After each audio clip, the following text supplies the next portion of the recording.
want to introduce my next guest. Has just a fantastic reputation of winning Senate races all around the country, in the South in particular. Just scored a victory up in Tennessee with Ambassador Hagerty, Bill Hagerty, soon to be, I guess now Senator-elect Hagerty.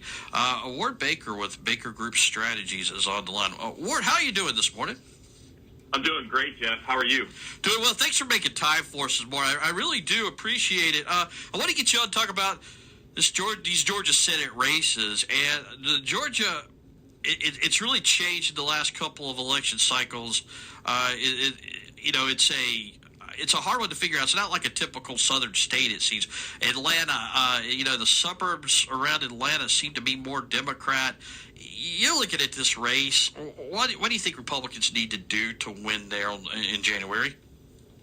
Well, thanks for asking, Jeff. This is for the soul of America, and this is for everything that we believe in. I'm Kelly Loeffler's consultant, so I've been in Georgia since the race. Just got back to Nashville, and I'll be heading back there this weekend. But let me be very clear. We are on the right side of this. Schumer said that Chuck Schumer said they want to take Georgia and change America. And what does that mean, Jeff? That means they'll pack the Supreme Court. The Democrats will. They'll take away our Second Amendment right. They'll cut police funding, the Green New Deal. They'll push socialism. They'll kill jobs. They'll kill the economy. $93 trillion more in taxes. That's what they want to do. And if we let this happen, if we lose the majority, that's what's going to happen. Having the Senate majority with our leader, Mitch McConnell, is where bad ideas go to die. And in Georgia, the reason things have changed is they have constantly, I think, given away to the music industry, the movie industry, and a lot of those people from California and New York have moved there, and they have brought their bad ideas. And we have to stop it. We have to stop it so we can continue our free enterprise and free market strategy that we've had that's worked so well for Republicans. And they're trying to, push socialism, and we have to do everything we can to push back. So whether it's $5, $10, or $15, everyone needs to invest in Georgia to make sure we can win. It sounds to me like a lot of the political universe is relocated to Georgia for this election. That, as you said, this is sort of for all the marbles. This is the firewall to stop the encroachment of all these kind of crazy radical ideas from becoming part of American politics and policy. Getting Republicans to realize that and getting Republicans to out to vote and engaged is, I guess, kind of part of the name of the game right now. It is. Look, Democrats want us to stay home, not spend money. We saw what they did in the fall to hurt our economy. They don't want us to make any decisions. They want to make the decisions for us. They want to keep us home, wear a mask, and sit in the corner. And if we do that and we lose this majority, that's what's going to happen.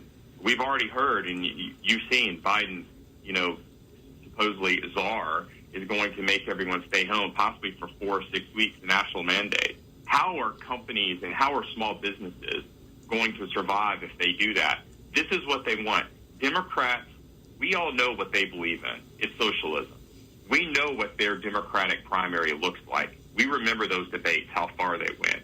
They don't like to say in public how liberal they are, but we know how liberal they are, and we know what they want to push forward. We have to stop it. There's a couple things you can do. One person doesn't win a campaign, Jeff. It's all of us working together. You can go to SaveOurMajority.com. You can learn how to volunteer to help out in Georgia, to make phone calls, to go knock doors, or to invest, whether it's $5, $10, or $15. You can invest, and everything counts. Never feel like it doesn't matter, because it does matter. You could be a part of this victory to make sure that we, continue to fight for the soul of America. Ward, tell me this: the two candidates, well, particularly in your race with Raphael Warnock, there's a lot. There's a lot to talk about with him. But even John Ossoff on the other down ballot on the Purdue race. Interesting to me, though, that these aren't your typical old school Georgia Republicans like Zell Miller or whatever. These are far left ideologues. Totally. Let's talk real quick, one, about Warnock. He had Fidel Castro come in. He introduced him, that he supported his ideas. he said you can't be godly and serve in the military. You should be ashamed of yourself if you're in the military. He supports the Green New Deal. He's for raising taxes. These are the things that he has said, things that he's for. He had Reverend Wright and introduced him at his church. And so these are the things that they're for. He pushes for AOC in the gang. And you can have that, or you can have Kelly Loeffler, who's self-made, was raised on a farm, who has done extremely well in business and brings those free market ideas, or you can have Marxism.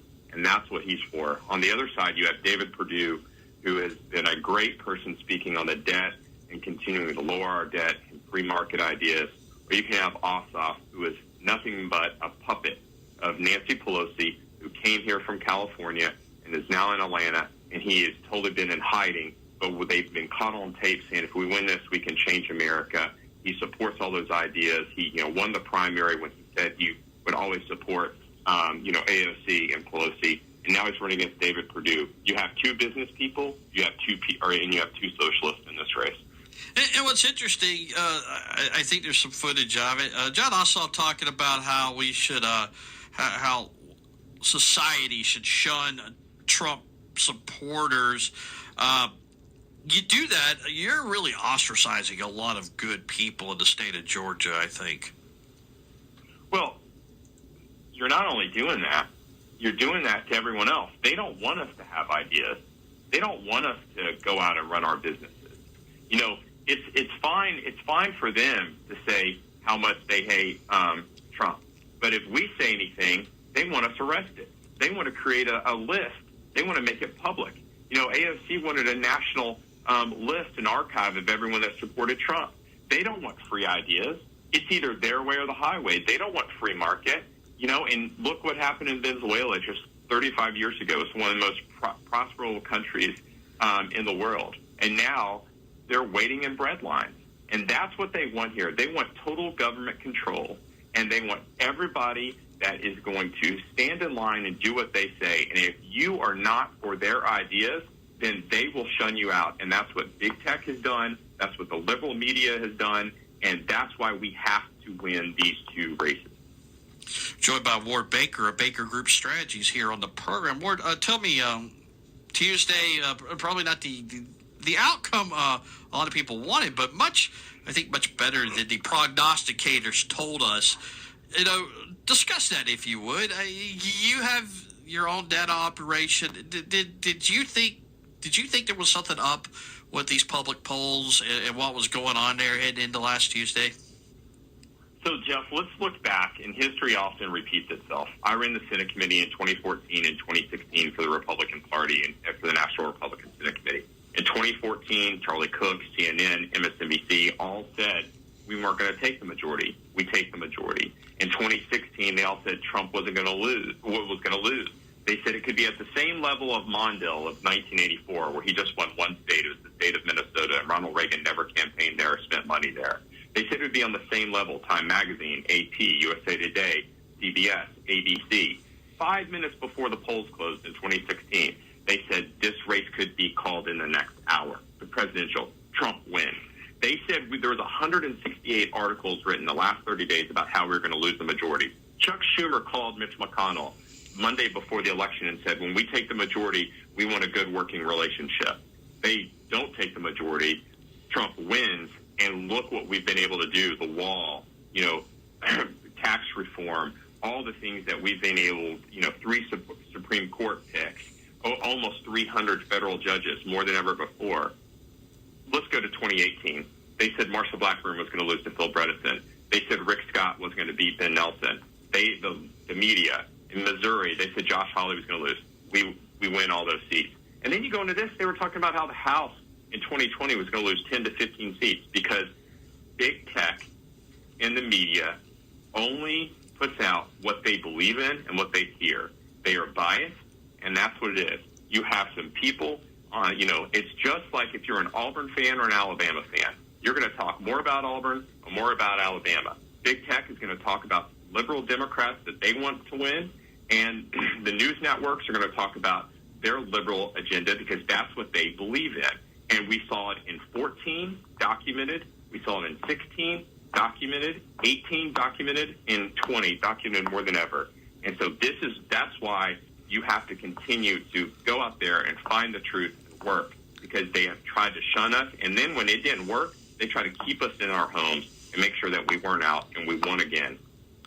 Or do you think this is the case where I think the media, in particular these pollsters, they operate on these faulty assumptions that, they historically people came out to vote in big numbers for Barack Obama. And since they have done that in 2008, 2012, every election is going to be that same way for Democrats. But I don't think it's the case. It certainly wasn't the case in 2016. It wasn't the case in 2018, and it wasn't the case in 2020. But we continue to live in this fantasy land that we're always going. The guy at the top ticket's always this once in a lifetime type candidate like Obama was.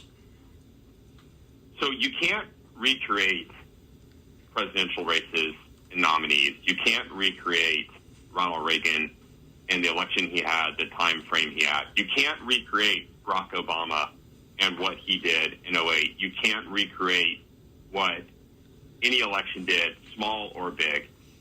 For people to compare what Barack Obama did in 2008, it's totally changed. You're now able to advertise very detailed on Facebook. The founder of Snapchat was a senior in high school in 2008. The world has totally changed. TikTok wasn't around. Roku hadn't even sold yet in 2011. There wasn't even Uber in 2008. Things have totally changed. Things changed from 84, obviously, very much. Just in the last 4 years, what we do on a data side is totally different. It's just like saying the football team of 1989 to the football team of 2009. You really can't compare it, and you'll never really know if they ever went up against each other.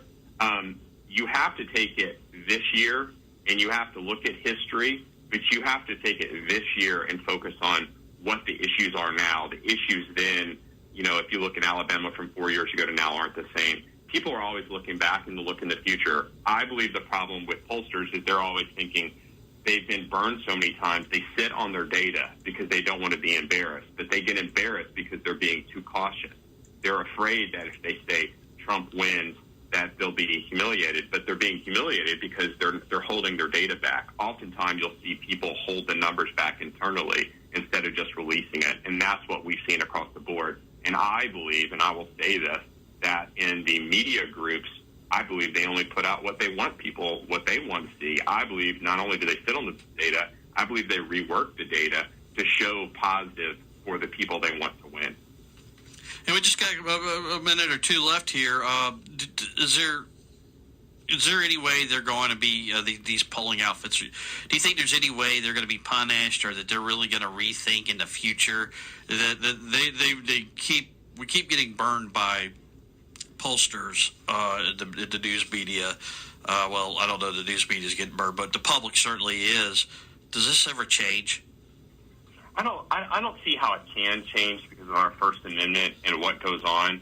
But here's what we can do. We can always volunteer. We can always get involved. I believe oftentimes Republicans have done a bad job of reaching out to people and getting them involved. It's not just about meeting. It's about working and moving freight every day and not confusing motion with progress, whether that's knocking doors, giving money, sending a text message, writing letters. There is some way you can help out, and we can't let them control us. We do need to hold big tech accountable. We do need to hold the media accountable. I am proud of what Senator Marshall Blackburn and Senator Josh Hawley are doing on that, and we need to hold them accountable. Before we leave, Jeff, I appreciate what you're doing and pushing the conservative cause. I want to say a couple things. Go to GeorgiaBattleground.com and, see what you can do to help, give what you can.